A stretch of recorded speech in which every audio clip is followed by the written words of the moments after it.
क्या आप भी शेयर मार्केट में सफलता चाहते हैं? जिस तरह से आप मेहनत कर रहे हो उसी तरह से आप वहाँ से पैसा कमाना चाहते हो? कई बार आपके पैसे खराब हो जाते हैं, कई बार आप पैसा कमा लेते हो। एक जो कंटिन्यूटी होनी चाहिए वो मेंटेन नहीं हो पा रही है, पैसे का नुकसान हो रहा है या लगातार गिरावट आती जा रही है।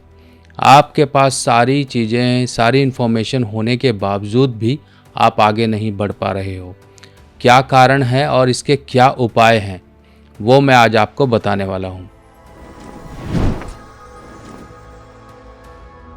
तो दोस्तों, शेयर मार्केट जो कि इंसान को राजा बना दे, यानी कि कब उसके शेयर आसमान छूना शुरू कर दें और वो जो उसने इन्वेस्टमेंट की थी उसी इन्वेस्टमेंट से वो अच्छा मुनाफा कमा ले। शेयर मार्केट का काम कुछ लोग पर्सनली लोग करते हैं, कुछ लोग इसको एडिशनल काम की तरह लेते हैं, यानी कि अपनी सूझबूझ और अपनी जानकारियों को वो पैसा कमाने में लगाते हैं। हर कोई चाहता है कि एक एडिशनल कुछ एक एक्स्ट्रा काम किया जाए जिससे कि व्यक्ति पैसा कमा सके। और ये शेयर मार्केट की इनकम, अगर इंसान इसमें अच्छी पकड़ हासिल कर ले तो इंसान बिना बड़ी इन्वेस्टमेंट के या फिर बड़ा कुछ धंधा किए हुए बड़ी एक लोगों को आपने देखा होगा, कई बड़े बड़े शोरूम्स, दुकानें इस तरह की चीज़ें बनाते हैं, यानी कि कोई इन्वेस्टमेंट नहीं है, आपकी इन्वेस्टमेंट डायरेक्ट है और डायरेक्ट ही आपको पैसा मिलना है। पर कई बार इंसान के पास जानकारियां होने, इनपुट्स होने, यानी कि क्या एक कैलकुलेशन है, ये सब होने के बावजूद भी इंसान कहीं ना कहीं पैसा कमा नहीं पाता है। इंसान हमेशा यही सोचता है कि मेरे पास तो सारी जानकारी थी फिर भी मैं पिछड़ गया। क्या कारण हुए? कुछ समय एक ऐसा आया कि इंसान पहले तो बहुत अच्छा कमाता था, फिर एक समय ऐसा आया कि इंसान धीरे धीरे नीचे की ओर गिरता गया। और कई बार तो कंडीशन ये होती है कि शेयर मार्केट, वही शेयर मार्केट जिस शेयर मार्केट ने व्यक्ति को अपार पैसा दिया, पर एक समय ऐसा आया कि इंसान कर्जे तले दब गया। तो हमारे पास दो इसके कारण हैं और दो इसके फैक्टर्स हैं। पहला फैक्टर ये कि आपके पास सब कुछ है, नॉलेज है, सब कुछ है, फिर भी आप ग्रो नहीं कर पा रहे हो। इस केस में क्या उपाय करने हैं? और दूसरा कारण और दूसरी जो बात आपको जाननी है वो ये है कि ऐसे कौन से व्यक्ति हैं जिनको शेयर मार्केट या फिर इस तरह से शॉर्ट मेकिंग मनी, जो इजी मेकिंग मनी के तरीके होते हैं, इनकी तरफ जाना ही नहीं है। वरना क्या होगा, जो पैसा आपके पास है, जो संपत्ति आपके पास है, वो भी कहीं खतरे में पड़ सकती है या आप सड़क पर आ सकते हैं। तो सबसे पहले समझिए कि ये शेयर मार्केट है क्या, किस ग्रह से संबंध रखती है, ताकि आपको उपाय करने में आसानी हो और आप इजीली समझ सकें कि आपकी जो परेशानी आ रही है वो आ कहाँ से रही है, ताकि आप उस परेशानी का पूरे तरीके से उपाय कर सकें। सबसे पहली चीज़ कि जब भी बुध की बात की जाए तो बुध एक ऐसी एनालिटिकल पावर देता है व्यक्ति को, एक ऐसी सूझबूझ देता है, और जो भी ये काम है, चाहे जुआ है, चाहे लॉटरी है, चाहे सट्टा है, चाहे क्रिप्टो है, चाहे कुछ भी है जिसमें आप इन्वेस्टमेंट नहीं करते हो, आपकी सूझबूझ के ज़रिए ही आप पैसा कमाते हो। चाहे वो कमीशन का माल हो, यानी कि आपने इधर का माल उधर किया और जो बीच में आपका बना वो आपने ले लिया, ये सब बुध से संबंध रखते हैं। पर एक दूर की सोच कि होने क्या वाला है, यानी कि कौन सा शेयर उठेगा, कौन सा शेयर नीचे गिरेगा, ये एक सोच और पहचान कर लेना, इसी फायदे को ये आता है सिर्फ और सिर्फ राहु से। यानी कि अब यहाँ पर दो ग्रहों का खेल आपने समझ लिया। एक तो बुध जो आपको ये सूझबूझ देगा, ये गुणा भाग करने के लिए आपके दिमाग को चलाएगा कि कौन सा शेयर डाउन जा रहा है, कौन सा शेयर अप जा रहा है, किस शेयर में इन्वेस्टमेंट करना है, किस शेयर को होल्ड करना है, क्या करना है क्या नहीं। पर ये जो आगे की सोच है कि हाँ ये 100% अब आगे जाने वाला है, ये फ़ायदा देगा, और ये काबिलियत सिर्फ और सिर्फ आती है राहु से। अब कुंडली में तो हो सकता है ये आपके अच्छे बैठे हों और आपने एक समय में काफ़ी अच्छा पैसा भी कमाया हो, पर हो सकता है कि आपका करंट और प्रेजेंट टाइम कहीं ना कहीं गिरावटों वाला हो, जिस वजह से आपने जो पैसा कमाया वही आपका ख़राब हो रहा है। क्योंकि इसको लोग, शेयर मार्केट को एक परमानेंट करियर की तरह लेके चलते हैं और उनके कई खर्चे, कई ज़रूरतें एक शेयर मार्केट से पूरी होती हैं। पर कई लोगों के पास इन्फॉर्मेशन होती है, नॉलेज होती है, जो वो दूसरों के लिए इस्तेमाल करते हैं, यानी कि प्रोफेशनल तरीके से लोगों का पैसा इन्वेस्ट करवाते हैं, उनको फ़ायदा देते हैं और जो मुनाफा होता है वो आप कमीशन के तौर पे वो लेते हैं। तब अब यहाँ पर समझ लीजिए, अगर मान लीजिए कुंडली में अच्छे हैं तो आपके लिए ये चीज़ें ज़रूरी हैं कि आप शेयर मार्केट और इस तरह के जो कमीशन बेस काम है इनको करिए, कोई प्रॉब्लम नहीं है। पर जब कंडीशन ख़राब आती हैं वो आती हैं वर्षफल के अकॉर्डिंग, यानी कि लाल किताब के वर्षफल का एक वर्ष का एक टेन्योर पीरियड होता है जो कि आपके जन्मदिन से शुरू होता है और अगले जन्मदिन तक चलता है। क्योंकि जो ग्रह हैं हमारे वो फिक्स नहीं हैं, वो आकाश मंडल में घूम रहे हैं और घूमते हुए वो कुछ ग्रहों में पॉजिटिव आते हैं, कुछ नेगेटिव आते हैं, कहीं अच्छे के लिए आपके आते हैं। प्रॉमिस जो होते हैं वो ग्रहों की मूवमेंट से ही पूरे होते हैं। अब इस तरह से आपने चीज़ों को पहचान लिया कि आपका समय अच्छा है। अब सबसे पहले तो हम ये समझ लें किनके लिए शेयर मार्केट है ही नहीं। सबसे पहले समझिए, जब भी बुध और राहु दोनों के दोनों खराब घरों में हो। खराब घर कैसे गिने जाएंगे? अगर मान लीजिए बुध आपका तीसरे घर में है, 9वें घर में है, 8वें घर में है या फिर 12वें घर में है, तब ऐसे केस में व्यक्ति का बुध कहीं ना कहीं डिस्टर्ब होता है। और अकेले बुध के डिस्टर्ब होने से कुछ नहीं है, अगर राहु भी कहीं डिस्टर्ब हो। राहु कैसे डिस्टर्ब होगा? अगर राहु पहले घर में है, 5वें घर में है, 7वें घर में है, 8वें घर में है या 11वें घर में है, तब ये बुध और राहु की एक डिस्टर्बेंस मानी गई है। ऐसे केस में क्या होगा? व्यक्ति कहीं ना कहीं फाइनेंशियल मैटर्स में पिछड़ेगा, कहीं ना कहीं गलत फाइनेंशियल इन्वेस्टमेंट करेगा, कहीं ना कहीं किसी को देगा या कुछ भी होगा।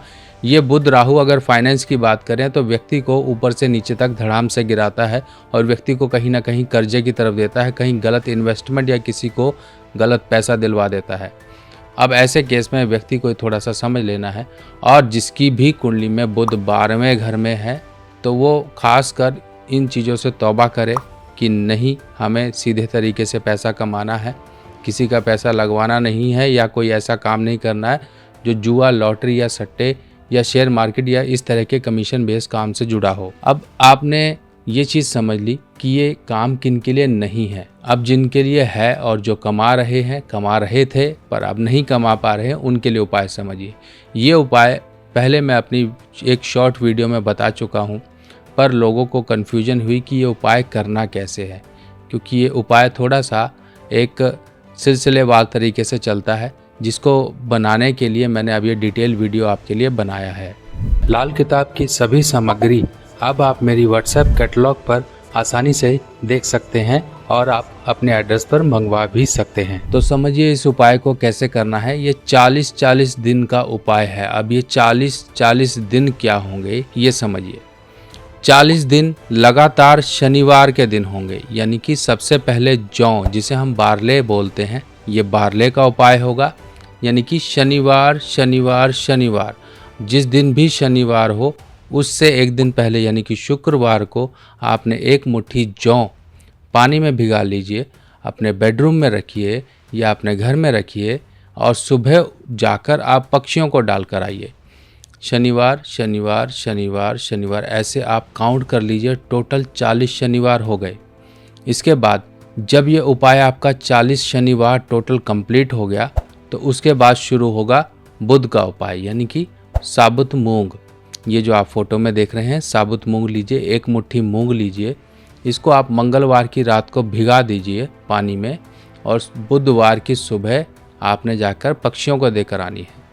अब बुधवार बुधवार बुधवार बुधवार ऐसे टोटल 40 बुधवार आप काउंट कर लीजिए। फिर इसके बाद आपने करना क्या है कि आपने कॉन्टिन्यूटी में यानी कि लगातार आपने सिर्फ और सिर्फ यहाँ पर उपाय करना है साबुत मूंग का।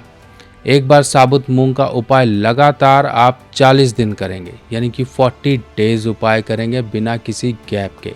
यानी कि आपने लगभग ये समझ लीजिए कि बुधवार से आपने पक्षियों को देना शुरू किया और ये बुधवार गुरुवार ऐसे करके 40 दिन लगातार चला। 40 दिन ये कंप्लीट हो गए। फिर आप आओगे इसके बाद जौ के उपाय के लिए। जौ का उपाय शुक्रवार को भिगा दी और शनिवार से शुरू हुआ, शनिवार इतवार सोमवार ऐसे करके 40 दिन लगातार चला। अब जो भी आपकी बुध और राहु की खराबियां थी, क्योंकि देखिए उपाय थोड़ा लंबा चलेगा और ग्रहों की खराबियों को दूर करने के लिए कई बार हमें लंबे प्रयास करने पड़ते हैं। छोटे मोटे उपाय तो वर्षफल के अकॉर्डिंग कुंडली को देख के हम कर लेते हैं, पर कई बार जो परेशानियां जटिल हो चुकी होती हैं उनके उपाय के लिए हमें कुछ लंबा चलना पड़ता है। यानी कि दवाई को ही समझ लीजिए, कई बार दवाइयाँ कुछ लंबी चलती हैं। इसी तरीके से ग्रहों के उपचार जो हैं वो भी कई बार उपाय के रूप में लंबे ही चलते हैं।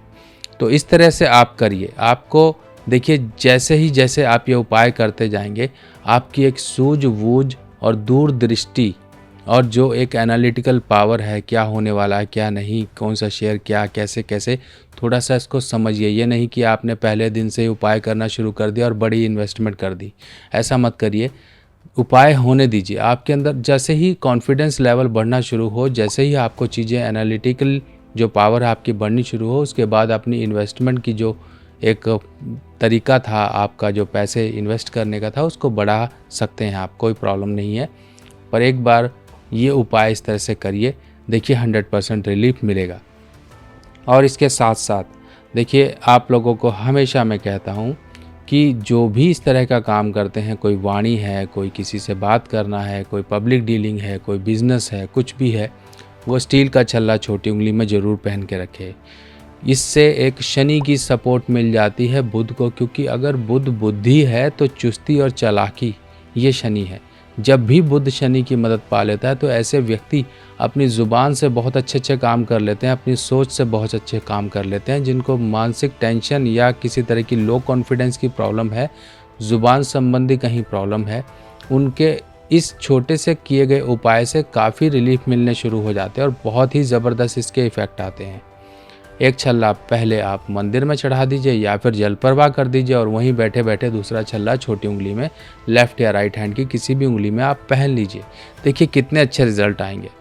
और जो आपके गिरावट के दौर बने हुए थे, उन्हीं से आप निकलना शुरू हो जाओगे। देखिए, ग्रह आकर आपका हाथ नहीं पकड़ेंगे और ना ही आपको निकालेंगे। ग्रहों की जो एनर्जी है वो आपकी सोच और आपकी काबिलियत को डेवलप करने में मदद करेगी। आप कैसे अपनी ही सूझबूझ से उन भंवर भरे माहौल से निकल जाओगे जो आपको परेशान कर रहे हैं, मेंटली डिप्रेस कर रहे हैं, फाइनेंशियली एक कंस्ट्रेंट्स आपकी लाइफ में क्रिएट कर रहे हैं। तो दोस्तों, है ये बहुत छोटा सा एक तरीका, पर चलेगा लंबा और चलेगा ऐसा कि आपके जीवन में बरसाएगा पैसा। तो दोस्तों, ऐसे ही और जानकारियों के साथ मिलते हैं नई वीडियो में। तब तक के लिए अपने सुभाष भाई को आज्ञा दीजिए। नमस्कार।